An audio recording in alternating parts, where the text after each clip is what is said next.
Coming to you from Studios 1162, Vantage Point starts right now.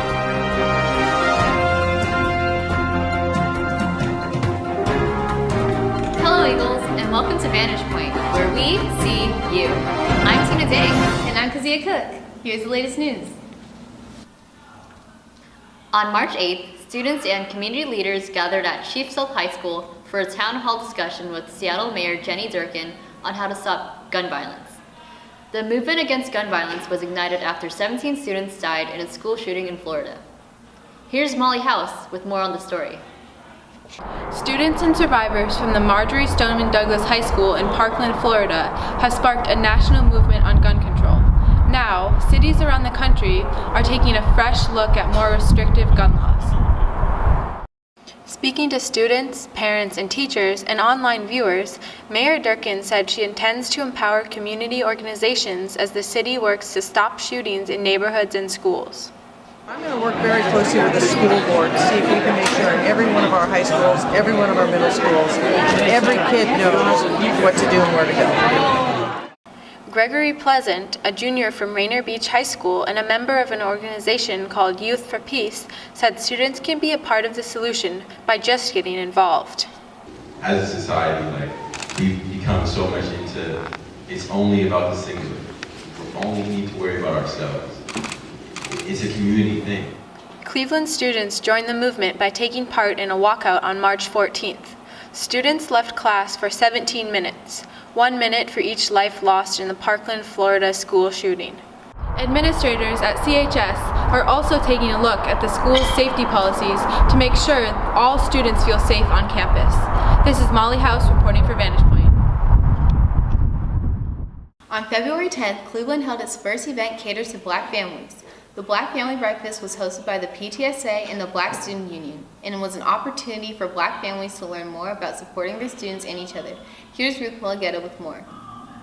Although Cleveland is 93% students of color and the PTSA board members are all women of color, the participation of Black families have been low.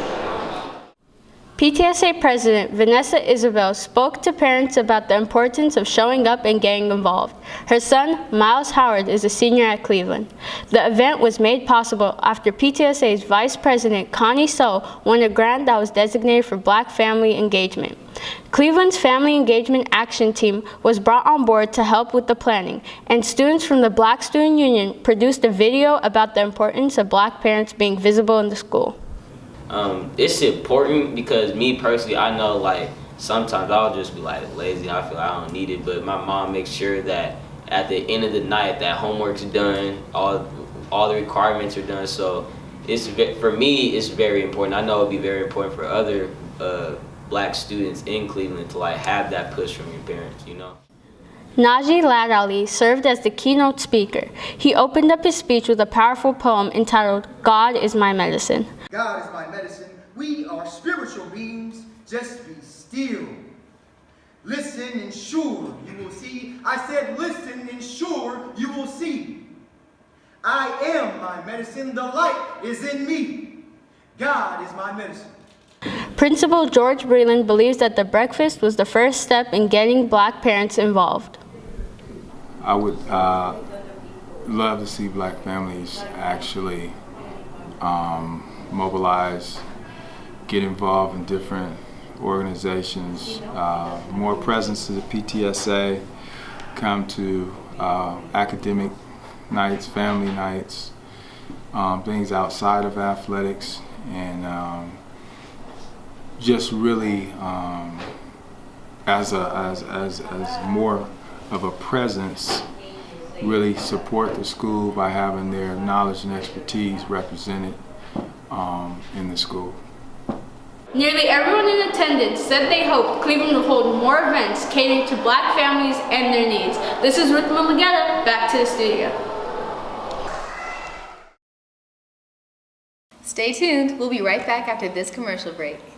Cleveland's 50s Rock and Sock Hop is just 1 month away. The school's annual Red and White auction will take place on Saturday, April 28th at the South Seattle College Brocky Center. The event begins at 5:30 with the silent auction. Last year's auction raised over $50,000 for the school. Attendees will have a chance to bid on hotel getaways, restaurant gift cards, and there's still time for you to buy a raffle ticket for that Mercedes-Benz. All proceeds go to supporting programs at Cleveland High School. Tickets are $50 for individuals, $90 for couples, and $450 for a table of 10. Teachers can receive a discounted ticket of $35 with the special promo code. Last year, the event sold out, so don't wait until the last minute to purchase your tickets. We hope to see you at the Sock Hop.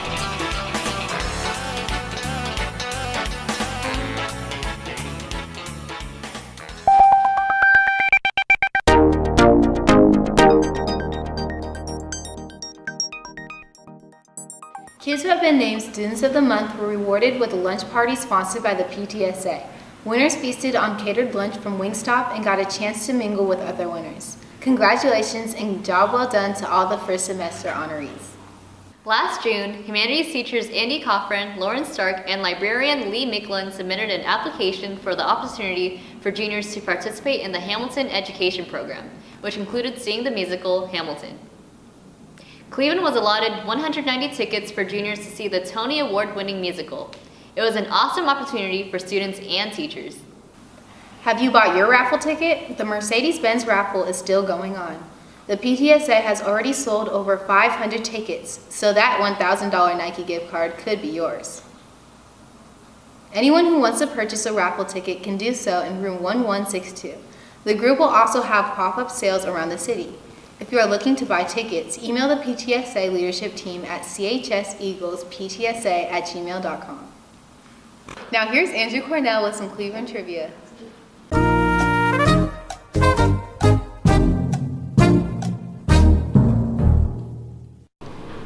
Hello Eagles, it is time to hatch another nest egg. We'll be hitting you with Cleveland trivia and test your knowledge about the school.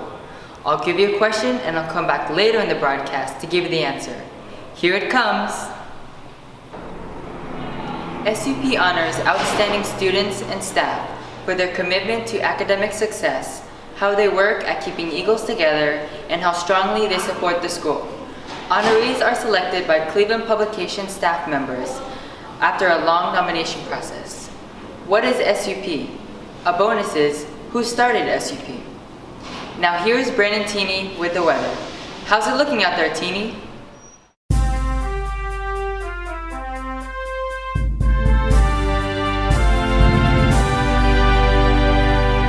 Thanks, Andrew. Spring is here.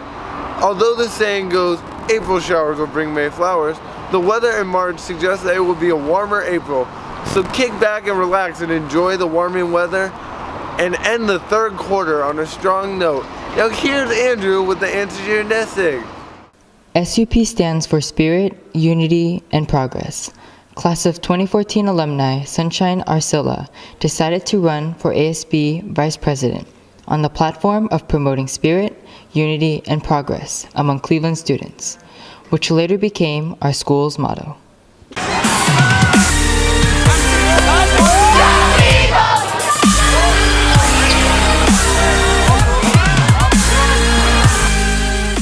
Oh hey Eagles, I'm Len Eckelberg and welcome to Squaw! Before we get into spring sports, we want to celebrate some highlights from the winter sports season.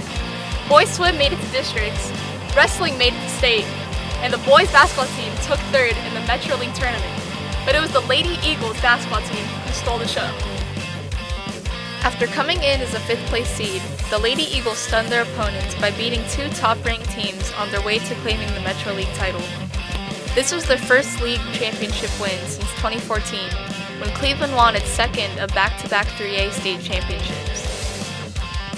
On February 7th, Cleveland handed second-ranked West Seattle its first in-state loss of the season.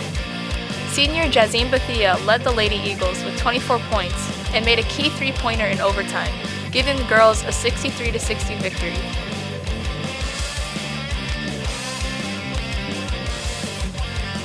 Cleveland had just as tough a time against Seattle Prep during the championship game. The Panthers played a solid second quarter, but the Lady Eagles were still ahead 32-27 at the half. Senior Monique Bungai kept the momentum going with a layup near the end of the 4th quarter, finishing the game with 21 points. But it was junior Rochelle Spikes who solidified the game by sinking 2 free throws in the final seconds.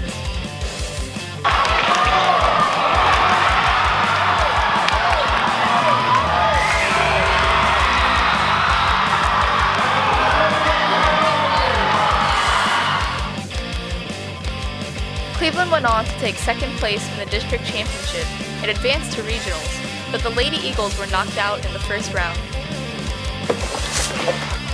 It was a thrilling winter season. Thanks again to all of the winter athletes for representing Cleveland so well.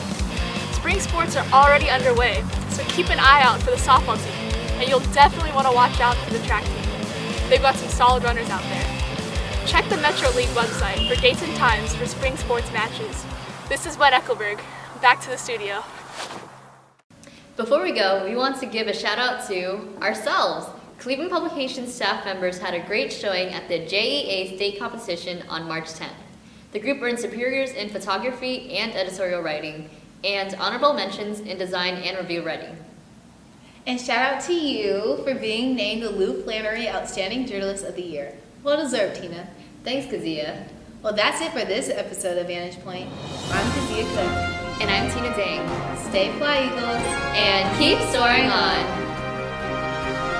Oh yeah, before I forget, happy birthday, Tina! Oh my god, thanks. But my birthday is in 2